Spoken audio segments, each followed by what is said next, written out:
sasaran bagi kempen ini ialah orang awam, terutamanya golongan orang dewasa dan remaja, karena golongan ini mudah dipengaruhi untuk mengambil dadah disebabkan rasa ingin tahu dan masalah kehidupan. Justifikasi kempen pencegahan dadah ini untuk mencegah generasi muda daripada terjebak dengan dadah. Selain itu, kempen pencegahan dadah ini juga diadakan untuk meningkatkan pengetahuan, kefahaman dan kemahiran pencegahan dadah kepada masyarakat supaya dapat mengelakkan diri daripada terjebak dengan dadah. Kempen ini diadakan berikutan dengan dadah yang semakin berluasa di pesada dunia serta banyak membunuh masa depan setiap individu yang terjebak dengan dadah. Justru itu, kempen ini sewajarnya diadakan agar masyarakat lebih bertanggung jawab dan sadar bahawa dadah tidak sepatutnya ada di negara kita. Objektif kempen ini dijalankan adalah menyokong usaha kerajaan untuk membendung masalah penyalahgunaan dadah dalam kalangan masyarakat di Malaysia. Objektif yang kedua adalah untuk mengenal pasti punca pengambilan dadah dan penyalahgunaan dadah. Seterusnya, untuk meningkatkan kesedaran masyarakat tentang pengambilan dadah dan penyalahgunaan dadah terhadap diri individu, masyarakat dan juga negara. Dadah ialah sebarang bahan kimia yang digunakan pada tubuh manusia atau haiwan untuk menyiasat, merawat atau mencegah penyakit. Dadah akan mengakibatkan ketagihan, kemerosotan, kesihatan atau keruntuhan akhlak pengguna apabila dimakan atau diminum atau dimasukkan ke dalam badan dengan tidak mengikut peraturan. Dadah ialah bahan kimia psikoaktif yang mempunyai ciri-ciri seperti mempunyai kesan paling ketara ke atas sistem saraf pusat, otak dan saraf tunjang.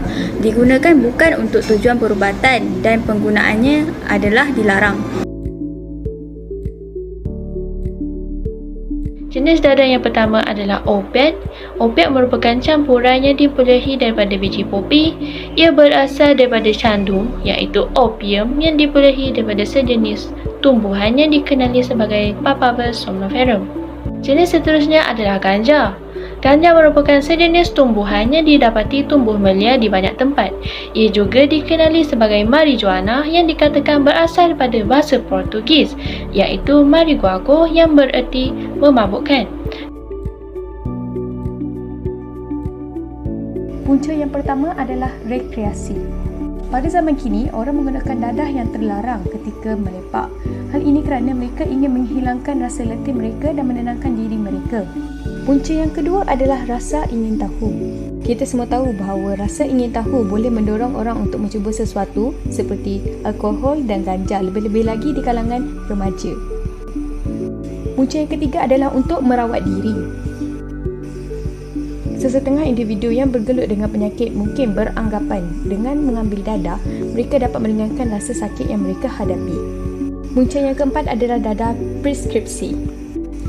Ubat-ubatan yang diberikan oleh doktor semestinya adalah selamat jika digunakan dengan betul dan mengambil dos seperti yang disarankan. Kesan pengambilan dadah terhadap individu, masyarakat dan negara.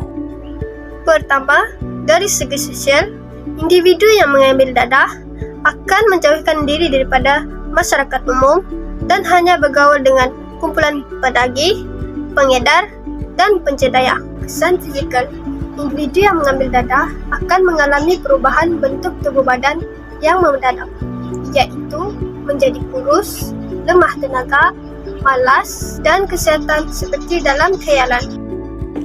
Seterusnya ialah kesan kepada masyarakat. Pertama, iaitu masyarakat kurang produktif.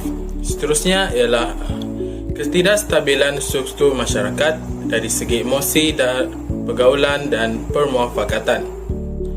Apabila adanya penagih dari kalangan masyarakat, kehidupan atau aktiviti seharian sedikit sebanyak akan terganggu kerana majoriti masyarakat akan mengelak dari berinteraksi dan kemungkinan tersebarnya kata-kata yang kurang menyenangkan sehingga berlakunya krisis salah faham antara sesebuah keluarga dengan keluarga yang lain.